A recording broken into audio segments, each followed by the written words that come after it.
At Thanksgiving, my mom pointed at the folding chair in the corner and said, "That's where you belong. Out of the way." My cousin laughed. "Be grateful you're even invited." I looked around and discovered my seat wasn't even set. So I quietly slid the final envelope into the turkey platter. This was the last meal on me. Then I walked out, and the power cut off 20 minutes later. I, 29M, never thought a Thanksgiving dinner would become the moment everything changed. But as I stood in Mom's dining room, staring at that folding chair shoved against the wall like an afterthought, something inside me finally snapped. The house buzzed with the usual pre-dinner chaos. Aunts shuffled between the kitchen and dining room, carrying steaming dishes while chatting about their kids' achievements. Uncle Tom dominated the living room conversation about his new promotion. Cousins compared vacation photos on their phones.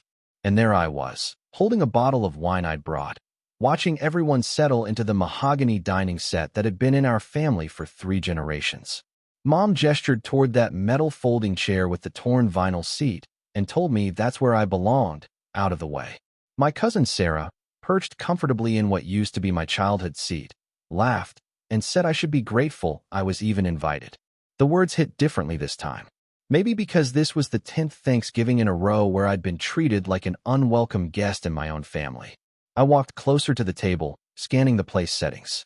12 spots, 12 family members, but only 11 plates, 11 sets of silverware, 11 cloth napkins folded into perfect triangles. My seat wasn't just relegated to a corner, it didn't exist at all.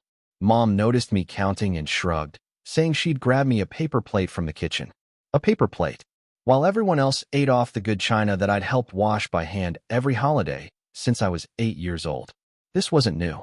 For the past decade, ever since I'd chosen a different career path than what my family expected, I'd been slowly pushed to the margins. When I became a social worker instead of following Dad's footsteps into his law firm, the subtle digs began. When I moved into a modest apartment instead of buying the house they thought I should afford, the comments about my life choices intensified. When I started dating someone they didn't approve of, the invitations became obligations rather than welcome gestures. But tonight felt different. Tonight, I was done. I excused myself to the bathroom and pulled out my phone. 3 months ago, I'd hired a private investigator. Not for anything dramatic, just to understand some inconsistencies I'd noticed in family conversations over the years. Things that didn't add up about Mom's frequent business trips and Dad's mysterious evening meetings. What I discovered was a web of financial manipulation that had been going on for 15 years. My parents had been embezzling from Dad's law firm. Not small amounts. Significant sums that they'd funneled into offshore accounts and real estate investments under false names. They'd built their comfortable lifestyle, their respected position in the community, and their ability to host elaborate family gatherings on stolen money. The evidence was ironclad: forged documents, fake client accounts, manipulated trust funds. I'd spent weeks deciding what to do with this information. Part of me wanted to confront them directly, to understand how they justified it. Another part wanted to report them immediately, but watching my family treat me like garbage while living off ill-gotten gains made the decision easier. I walked back to the dining room, where everyone was finally gathering around the table. Mom was carving the turkey, making a show of her hosting abilities. Dad stood at the head of the table, preparing to give his annual speech about family and gratitude. My aunts and uncles and cousins chatted about their successful lives, their perfect jobs, their wonderful children who never disappointed them. I approached the turkey platter where Mom had arranged the meat in neat, overlapping slices. The golden brown bird looked perfect, the centerpiece of her meticulously planned meal. I reached into my jacket pocket and pulled out a manila envelope. Inside were copies of every document the investigator had found: bank statements, forged signatures, correspondence between my parents and their offshore accounts. Nobody noticed as I slid the envelope underneath the turkey platter. The envelope was thick enough that it tilted the serving dish slightly, but everyone was too busy arranging themselves around the table to pay attention. Mom asked if I was planning to sit down or if I intended to hover awkwardly all evening. I told her I was actually leaving. She rolled her eyes and said I was being dramatic, as usual. Dad added that I was proving their point about my inability to handle family situations maturely. I looked around the room one more time. These people had shared countless holidays with me, had been present for birthdays and graduations and life milestones. but they'd also spent years making me feel like my presence was tolerated rather than valued. They'd built their sense of superiority on a foundation of lies, and they'd used that false moral high ground to judge and dismiss me. I told them this was the last meal they'd be enjoying at my expense. The comment confused them. I hadn't paid for anything, after all, but I knew what I meant. I walked toward the front door, listening to Mom call after me, telling me I was ruining Thanksgiving for everyone and that I shouldn't bother coming to Christmas if I was going to act like a child. I didn't respond. I just grabbed my coat and stepped outside into the crisp November evening. I sat in my car for a moment, watching through the dining room window as my family settled in for their feast. They looked so content, so secure in their world of moral superiority and financial comfort. In 20 minutes, when they lifted that turkey platter to pass it around, everything would change. I drove to a coffee shop about 10 minutes away and ordered a drink. At exactly 7:47 p.m., my phone buzzed with a text from Sarah asking where I'd gone. I didn't respond. 3 minutes later, Dad called. I let it go to voicemail. Then Mom called twice in rapid succession. At 8:15, my phone rang with a call from Uncle Tom. I answered this one. He was shouting, asking what kind of sick joke I thought I was playing. I asked him what he meant, though I already knew. He said I'd left some envelope full of lies and forgeries under the turkey platter, and that my parents were devastated by my cruel prank. I told him the documents weren't forged, and that he might want to ask Mom and Dad about their business trips to the Cayman Islands over the past few years. The line went quiet for a long moment before he hung up. My cousin Jake texted asking if I was okay and if I wanted to talk. He was the only one who'd ever treated me with consistent kindness, and I almost felt bad that he was caught up in this. I texted back that I was fine and that he should probably ask our parents some hard questions about their finances. The calls and texts continued throughout the evening.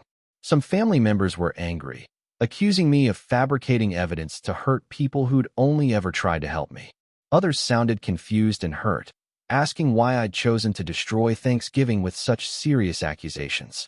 But a few, Jake, my Aunt Linda, and surprisingly my cousin Mark, sent messages suggesting they weren't entirely shocked. Aunt Linda said she'd always wondered how Mom and Dad afforded their lifestyle on a small-town lawyer's salary. Mark mentioned some conversations he'd overheard years ago that hadn't made sense at the time. Update 1. By Friday morning, everything had changed. Dad called me at 6 a.m., and for the first time in years, his voice carried no trace of condescension or disappointment. He sounded terrified. He asked if we could meet for coffee to discuss the situation privately.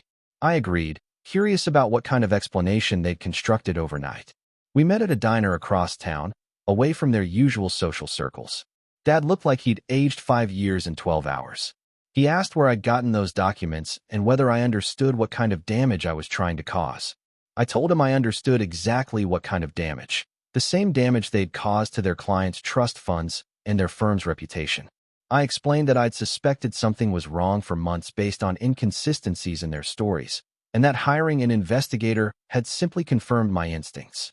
Dad tried to explain that the situation was more complicated than it appeared. He claimed they'd borrowed money temporarily to handle some financial emergencies, and that they'd always intended to pay it back. When I asked about the offshore accounts and the 15-year timeline, he couldn't provide a satisfactory answer. Then he shifted tactics and asked what I wanted. Money? A formal apology? A guarantee that I'd be treated better at family events? I told him I didn't want anything from them. I wanted them to turn themselves into the State Bar Association and make restitution to their clients. I wanted them to stop living off stolen money and pretending to be pillars of the community. Dad's expression hardened. He said I was naive if I thought destroying my parents would somehow improve my own life. He reminded me that I relied on family connections for various things: references, emergency help, social support. He suggested that making enemies of the entire family over some accounting irregularities wasn't in my best interest. I realized he was trying to threaten me. This man who'd raised me, who'd taught me about integrity and doing the right thing, was actually trying to intimidate me into staying quiet about his crimes.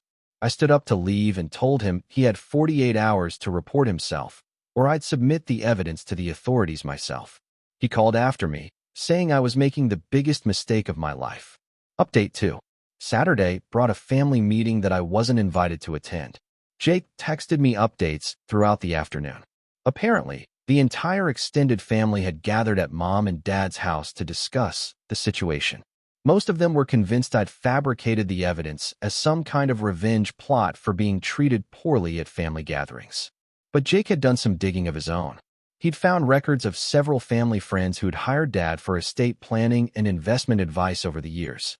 When Jake called them with some carefully worded questions, a pattern emerged. Several people had noticed discrepancies in their account statements or had experienced delays in accessing funds that should have been readily available. Jake also discovered that Mom's sister, my Aunt Carol, who lived in Florida, had hired Dad to manage a substantial inheritance from their parents. Carol had been complaining for months about how difficult it was to get clear information about her investments, and how Dad kept making excuses for why she couldn't access certain portions of her money. By Saturday evening, Jake was convinced the evidence was legitimate. He called me and said he'd tried to explain this to the family, but that most of them preferred to believe I was lying rather than accept that Mom and Dad were criminals. The family meeting had ended with a decision to cut me off completely. No more invitations to gatherings, no more family support if I ever needed help, no more acknowledgement of my existence.